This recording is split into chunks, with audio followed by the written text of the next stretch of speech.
Assalamualaikum warahmatullahi wabarakatuh. Selamat siang dan salam sejahtera buat para guru besar, senior, dan rekan sejawat sekalian. Kembali kita bertemu di sesi Simpo ke-7 pada siang hari ini. Kita akan membahas mengenai pengelolaan secara komprehensif mengenai nodul tiroid. Nah, untuk sesi yang pertama, saya akan mulai saja. Kita akan bahas mengenai prinsip diagnosis dan tata laksana mutakhir mengenai nodul tiroid.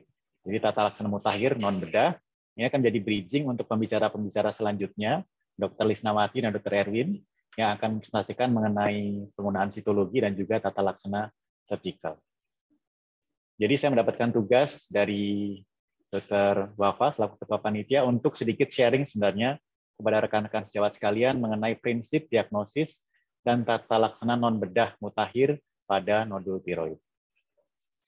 Senior dan rekan sejawat sekalian, kita tahu bahwa nodul tiroid ini sering kita temui dalam praktek klinis kita sehari-hari. Kalau dengan kita melakukan palpasi biasa, itu kurang lebih sekitar 5% dari populasi akan ketemu ada nodul tiroid. Tapi kalau kita lakukan screening dengan sonografi atau ultrasound, kita bisa dapat bahkan sampai 67%. Ada juga studi otopsi gitu, bisa sampai 50%. Dan angka nodul tiroid ini dengan bertambahnya usia dia semakin naik. Ini perbedaan antara dengan palpasi dengan dilakukan otopsi atau dilakukan ultrasonografi.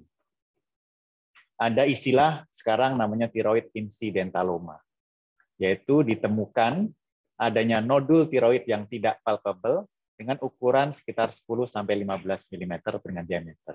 Ini semakin lama sering kita temui dalam praktek kita sehari-hari.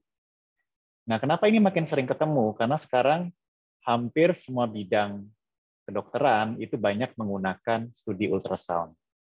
Mungkin bukan untuk evaluasi struktur tiroid, mungkin untuk evaluasi vaskuler dan lain sebagainya di tiroid. Atau sering juga kita mendapatkan pasien-pasien yang dievaluasi untuk misalkan kanker leher atau dievaluasi CT scan torak. Saya beberapa kali ketemu pasien di konsul dengan pasien post-COVID di konsul karena dari CT toraknya terlihat ada nodul pada tiroid. Jadi perkembangan imaging dan juga sekarang banyak juga teman-teman di bidang endokrinologi yang menggunakan bedside ultrasound. Dengan menggunakan deteksi yang semakin banyak ini, maka kita akan sering ketemu pasien-pasien datang dengan nodul tiroid yang tidak terpalpasi. Nah, yang jadi pertanyaan sebenarnya buat teman-teman semua, buat kita semua, senior rekan sejawat semua adalah kalau kita ketemu pasien dengan nodul tiroid, jadi selanjutnya apa yang harus kita lakukan? Nah, ini penting karena seringkali benjolan di leher ini atau benjolan tiroid ini seringkali menjadi concern dari pasien kita. Walaupun sebenarnya sangat sedikit yang akhirnya memerlukan operasi. Hanya kurang lebih 5%, ada beberapa literatur bilang sampai 7-15% yang akan ternyata kalau dievaluasi ternyata menjadi ganas atau ditemukan ternyata ganas dan memerlukan operasi. Jadi langkah pertama yang kita harus kerjakan pada pasien dengan nodul tiroid adalah mengeksklusi adanya keganasan. Ya, jadi langkah pertama yang harus kita lakukan adalah mengeksklusi kemungkinan adanya keganasan dengan melakukan stratifikasi risiko. Jadi caranya gimana mengeksklus malignansi? Apa yang harus kita lakukan sebagai klinisi? Kita mengenal ada namanya diagnostik trias. Apa saja? Pertama klinis pasien, kemudian kedua penunjang, dalam hal ini imaging memegang peranan yang penting, dan yang ketiga adalah patologi. Nanti akan dibahas mendalam oleh Dr. Lisnawati. klinis dari riwayat penyakit, misalkan jenis kelamin, misalkan kalau laki-laki berarti resiko malignansinya lebih tinggi. Usia saat diagnosis, semakin muda atau misalkan tua justru resiko malignansinya tinggi. Kecepatan pertumbuhan nodul tiroidnya. Ada gangguan tidak gangguan terkait dengan ekspansi, ekstensi dari tumornya, seperti gangguan suara dan lain sebagainya. Riwayat radiasi di leher waktu kecil, atau riwayat di keluarga dengan keganasan tiroid. Pada pemeriksaan fisik, konsistensi tiroid, mobilitas, dan juga ada tidaknya pembesaran kelenjar getah bening. Pemeriksaan TSH sebenarnya dilakukan hanya untuk memastikan adakah hiper atau hipotiroid, ada tidak gangguan fungsi. Pada kesempatan kali ini, karena waktu yang terbatas, kita hanya akan bahas nodul yang non-fungsional. Nah, dalam pemeriksaan penunjang yang paling penting dalam diagnosis trias yang kedua adalah ultrasonografi. Nah, dari ultrasonografi ini yang penting sebenarnya kita adalah melakukan stratifikasi risiko. Apa risikonya rendah, sedang, atau tinggi. Ini kita lihat dari karakteristik dari benjolannya. Kalau dia kistik murni, sudah hampir pasti biasanya jinak. Tapi kalau ada mikrokalsifikasi, kemudian dia hipoekoik, kemudian ada taller than wide, lebih tinggi dibandingkan lebarnya, kemudian tepinya tidak reguler, atau eggshell tapi dia tidak penuh, atau ada pembesaran KGB, dia risiko tinggi. Nah, kalau di antaranya dia risiko moderate. Tapi ini ada stratifikasi yang lebih detail. Nah, setelah melakukan ultrasound, yang menjadi pertanyaan berikutnya, apakah semua pasien dengan benjolan di leher yang kita lakukan USG dengan benjolan tiroid harus dilakukan biopsi? Mana yang perlu dibiopsi? Kembali lagi kita lihat sebenarnya karakteristik dari benjolannya. Kalau dia risiko tinggi, kita harus lakukan biopsi.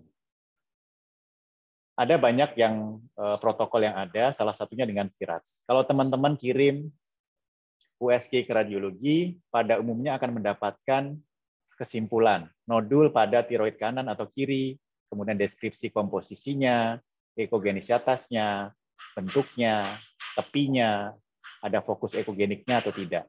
Ini nanti ada poin-poin khususnya, kemudian akan menentukan pasien kita ini masuk VIRATS berapa. Pada teman-teman yang mengerjakan sendiri, teman-teman endokrinologis juga bisa melakukan evaluasi-evaluasi ini untuk menentukan VIRATS levelnya, level resiko malignansinya. Kalau dia poinnya tinggi, dia masuknya VIRATS 5, misalkan dia highly suspicious. Ini harus dilakukan FNAB. Kalau benjolannya lebih dari 1 cm. Kalau lebih dari 5 cm, ada diskusi yang lebih banyak lagi apakah perlukan biopsi atau tidak. Tapi dengan adanya pembesaran kelenjar darah bening, resiko VIRATS tinggi, maka harus kita lakukan biopsi. Tapi kalau memang dia 0, misalkan kista, tidak perlu dilakukan lanjut biopsi. Jadi ini penting sekali untuk melakukan stratifikasi. Jadi kalau mengerjakan USG sendiri, evaluasi hal-hal seperti ini. Tapi kalau teman-teman membaca dari laporan dari yang ada dari radiologi, bisa menentukan langkah selanjutnya. Apakah pasien senior kan sewat sekalian perlu dilakukan biopsi atau tidak. Nah, biopsi itu sebenarnya ada 2 ya. Kita kenal ada namanya fine needle aspiration biopsy, ada namanya core biopsy. Sebagian besar kita kerjakan adalah fine needle aspiration biopsy, biopsi jarum halus. Ini ada studi meta-analisis oleh Han bahwa core needle biopsy ini comparable. Tapi sebenarnya dia lebih tinggi ya, angka validasinya atau conclusive rate-nya lebih tinggi pada tumor-tumor yang VIRATS-nya lebih tinggi, VIRATS 4 misalkan, atau tumor-tumor yang besar. Karena memang dia kalau bentuk tumornya ukurannya di bawah 1 cm sangat akan lebih sulit untuk dikerjakan. Jadi pada umumnya dilakukan fine needle aspiration biopsi, pada kondisi tertentu bisa dilakukan core biopsi. Kemudian dari hasil biopsi kita akan mendapatkan hasil report dari sitologinya. Nanti ini saya tidak akan bahas, akan dibahas oleh Dr. Lisnawati, tapi intinya adalah bisa jinak, bisa di tengah-tengah, bisa juga adalah malignan. Kita akan fokus bahas ke yang benign. Nah, kalau teman-teman atau senior rekan sejawat sekalian ketemu pasien hasil FNA-nya ternyata benign atau jinak, apa yang harus dilakukan? Sebenarnya pilihannya banyak. Bisa hanya dilakukan observasi, atau saya lebih memilih istilah watchful waiting, benar-benar dievaluasi. Ini tidak akan saya bahas, kita akan bahas yang di bawahnya. bisa dengan THZ suppression therapy, bisa dengan ablasi, baik itu dengan etanol maupun thermal, bisa juga dengan operasi. Nah, kalau kita lihat mana yang observasi, mana yang tidak, kita lihat. Kalau dia jinak, teman-teman harus bagi menjadi dua. Apakah asimptomatik yang kebetulan ketemu waktu diperiksa untuk tujuan lain, atau dia simptomatik. Kalau asimptomatik dianjurkan cukup dilakukan follow up tiap 12 sampai 18 bulan, atau kalau timbul keluhan pada pasien, pindah ke alur gisim. Simptomatik, apakah ada rasa tidak nyaman, obstruksi jalan nafas, apakah ada batuk, sulit menelan, atau keluhan kosmetik mengganggu penampilan. Kalau ada keluhan atau simptomatik, kita lanjut ke opsi selanjutnya. Apakah mau operasi atau dengan yang minimal invasif. Itu bisa kita tawarkan kepada pasien. Tadi salah satu pilihannya adalah nodul jinak adalah melakukan observasi. Nah, gimana cara melakukan observasi yang baik? Pertama, pastikan dulu pasien ini tidak ada gangguan fungsi tiroid, tidak ada symptoms, tidak ada kompresi, tidak ada keluhan kosmetik, maka kita boleh lakukan pendekatan observasi. Caranya lakukan USG 12-18 bulan kemudian. Atau kalau dalam evaluasi relatif stabil, bisa frekuensinya lebih lama lagi. Kapan perlu dilakukan intervensi, dalam arti dilakukan biopsi ulang misalkan? Kalau ada pertumbuhan yang cepat, pertumbuhan volume lebih dari 20%, atau ada gejala atau tanda terkait dengan resiko malignansi. Jadi observasinya pun harus dengan catatan beberapa hal yang perlu kita observasi secara berkala. Nah, TSH suppression therapy ini cukup kontroversial ya, masih sangat banyak dipakai, walaupun studi-studinya sebenarnya masih inkonklusif. Kita akan bahas, ada beberapa meta-analisis yang dikerjakan, saya cari ada sekitar 4. Ini meta-analisis tahun 1998 dan 2002, itu memang hasilnya masih relatif heterogen. Tapi sebagian mengatakan memberikan benefit, sebagian netral. Jadi kita lihat di sini sebagian relatif netral. Kemudian pada tahun 2005 dan 2010 ada meta-analisis lagi yang lebih baru. Kita lihat sepertinya memberikan benefit yang lebih tinggi. Dan di sini yang paling baru oleh Yosef 2010, efikasinya juga lebih tinggi pada terapi suppression TSH ini. Dapat memberikan reduksi volume lebih dari 50%. Tapi perlu diingat bahwa kebanyakan studi-studi ini sangat heterogen, terkait durasi, terkait dengan target TSH, dan juga populasi. Kalau kita lihat rekomendasi ATA dan ACE, sampai sekarang memang belum merekomendasikan terapi supresi LT4 ini pada nodul tiroid jinak. Tapi mungkin kita perlu lihat juga pro and cons-nya. Karena sepertinya dari beberapa literatur juga ini masih bisa menjadi salah satu pilihan. Kapan kita boleh pilih TSH suppression therapy? Pada nodul yang solid. Pada nodul yang baru terdiagnosis, volumenya relatif kecil, tapi definisi volume kecil ini juga berbeda-beda untuk studinya. Kemudian pada hasil FNA-nya ada banyak koloidnya. Efikasinya tadi sudah kita lihat, cukup baik pada beberapa studi walaupun tidak selalu konsisten. Tapi pada pasien dengan usia lanjut atau postmenopausal itu sebaiknya jangan diberikan.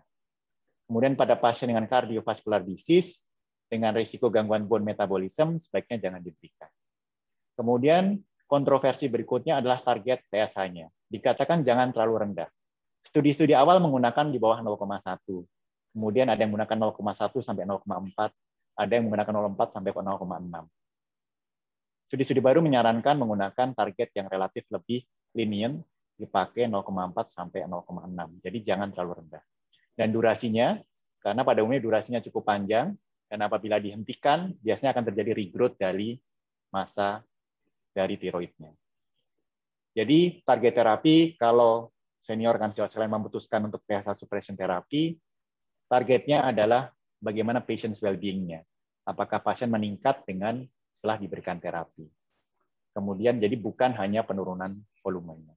Jadi penting sekali melakukan assessment keluhan subjektif pasien terkait dari benjolan tersebut. Ada beberapa metode yang bisa dilakukan. Nah, berikutnya adalah kapan kita putuskan untuk terapi intervensi yang lebih invasif tapi minimal invasif, seperti ablasi. Nanti kembali lagi ke dokter Lisnawati lagi. Ini penting. Harus dilakukan biopsi dulu. Harus jinak dan memang harus memenuhi kriteria diagnostik. Minimal 6 grup sel folikuler dengan masing-masing 10-15. Nanti akan dibahas oleh Dr. Lisnawati. Jadi kalau nodulnya risiko malignansinya risiko rendah, single fine needle biopsi cukup. Tapi kalau higher probability of malignancy, perlu lakukan 2 fine needle biopsi. Ya, 2 fine needle biopsi atau bisa juga dilakukan core biopsi untuk lebih memastikan bahwa benjolan tersebut adalah jinak. Jadi pastikan dulu bahwa benjolan tersebut jinak. Kalau perlu 2 kali FNAB. Yang pertama adalah etanol injeksi, dia memicu adanya nekrosis koagulatif dan trombosis. Pada umumnya dipakai pada recurrent case atau kista yang berulang. Atau nodul tiroid jinak dengan komponen kistanya yang lebih tinggi. Ada juga dipakai pada kondisi-kondisi lain, saya akan bahas, tapi paling banyak dipakai pada kista tiroid yang masih mengisi kembali setelah kita lakukan aspirasi kista tiroid. Berikutnya lah ablasi termal. Itu pilihannya ada banyak. Yang paling banyak digunakan adalah RFA, radiofrekuensi ablasi, bisa juga menggunakan microwave ablasi, bisa menggunakan laser thermal ablasi, atau yang sama sekali non-invasif adalah menggunakan high intensity focus ultrasound atau HIFU. Kita akan coba bahas untuk pengenalan satu persatu. Ini RFA, bisa dilakukan outpatient atau dirawat sehari, ada RF generatornya, kemudian ini pasiennya berbaring, biasanya operatornya di belakang, dilakukan semacam pembakaran pemanasan dari nodul tiroidnya. Ini dengan moving shot teknik dilakukan pada beberapa lokasi sampai semua area nodulnya mengalami ablasi. Microwave ini kurang lebih mirip, tapi dia menggunakan guide yang lebih tinggi, jadi lokasi ablasinya lebih besar. Resiko efek sampingnya kurang lebih sama pada penggunaan RFA dan PMWFA. RFA ini paling banyak dipakai ya, paling banyak dipakai ini menunjukkan gambaran sebelum RFA, setelah RFA, dan 6 bulan setelah RFA, dan akhirnya pasien mengalami penurunan volume dari nodulnya. Kebanyakan studi itu banyak memang dari Korea Selatan ya dan Cina. Di Indonesia yang sudah banyak mengerjakan, ada dari Magelang, dari Aceh, ada juga di Tangsel, di Banten, dan juga di Jakarta. Dengar Solo mulai ikut mengerjakan juga. Nah, penurunan volume nodul ini bisa mencapai 80% dalam 6 bulan dan 90% dalam 2 tahun. Tapi memang salah satu yang masih kita tunggu adalah data jangka panjang. Tapi sudah mulai banyak publikasi akhir-akhir tahun ini, 2021 ya, publikasi mengenai long-term data penggunaan dari RFA ini. Berikutnya adalah dengan menggunakan laser, itu kurang lebih sama, tapi tidak memakai moving shot teknik, tapi biasanya langsung dengan 3 elektrod bersama dimasukkan. Ini hasil meta-analisisnya, saya tahu ini sangat kecil, tapi menunjukkan ini pada bulan ketiga, bulan ke-6, bulan ke-9, 12, 18, 36, kita lihat arah trennya dalam setelah 1 tahun dapat menurunkan volume dari nodul tiroid. Jadi dikatakan cukup aman dalam menurunkan ukuran dari nodul tiroidnya. Kemudian yang menggunakan high frequency focus ultrasound, ini jadi tidak ada pakai jarum, menggunakan ada alat yang khusus, kemudian akan dilakukan penghitungan dengan menggunakan komputer, diukur energi yang harus diberikan, kemudian dilakukan terapinya. Kurang lebih dikatakan volume reduction-nya kurang lebih comparable dengan MBA ataupun dengan RFA. Bedanya dengan yang sebelumnya, ini sama sekali tidak memasukkan jarum ke dalam tubuh pasien. Ini perbandingannya dengan laser, RFA, HIFU, dan MFA. Kalau kita lihat memang salah satu yang membedakan adalah terkait dengan biaya. Biaya MBA RFA kurang lebih sama, tapi kalau menggunakan ultrasound tadi, dia sangat tinggi sekali, jadi makanya banyak yang menggunakan RFA. Ini dilakukan dengan moving shot teknik. Nah, ini perbandingan pendekatan dengan ablasi dibandingkan dengan surgical. Dari symptoms gejalanya kurang lebih comparable dengan kosmetik, sedikit lebih baik dengan menggunakan tiroidektomi, karena jadi langsung hilang ya benjolannya ya. Kalau menggunakan ablasi harus dilakukan beberapa kali. Hospitalization time tentu saja jauh lebih kecil pada penggunaan thermal ablasi.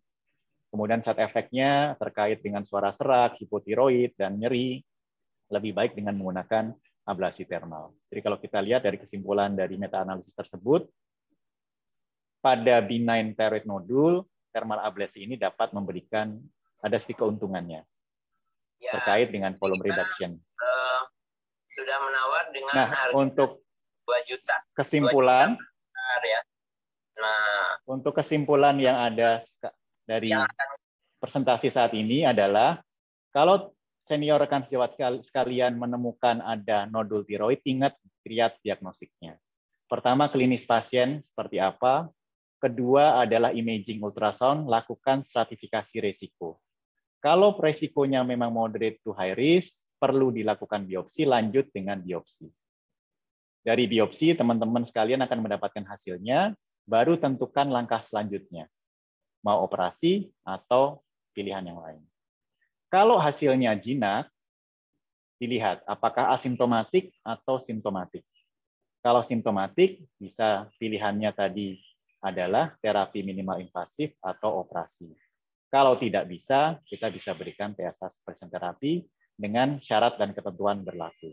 Nah, penting sekali menggunakan objective measures untuk keluhan simptomatik pasien. Ada menggunakan visual analog scale misalkan, dan beberapa metode lainnya.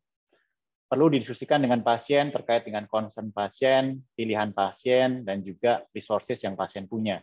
Karena masing-masing pilihan terkait dengan juga pembiayaan dan lain sebagainya. Jadi untuk manajemen nodul tiroid ini perlu personalized management dan juga dilihat cost benefit analisisnya. Di RSCM kita punya RPT endokrin dari 2004-2018 kita mengerjakan hampir 3.000 tindakan. Jadi sudah menjadi bagian integral dari layanan endokrin di RSCM. Dan kita juga beruntung kita sekarang ada INATA, ada Perkumpulan Tiroid Indonesia. Di RSCM kita punya tim tiroid yang berdiskusi tiap hari Senin membahas masalah-masalah yang kompleks, ini lintas disiplin, dan diantaranya 2 narasumber yang akan memberikan kuliah setelah presentasi saya, ada Dr. Lisnawati dan Dr. Erwin Daniel. Baik, saya ucapkan terima kasih untuk perhatian teman-teman sekalian.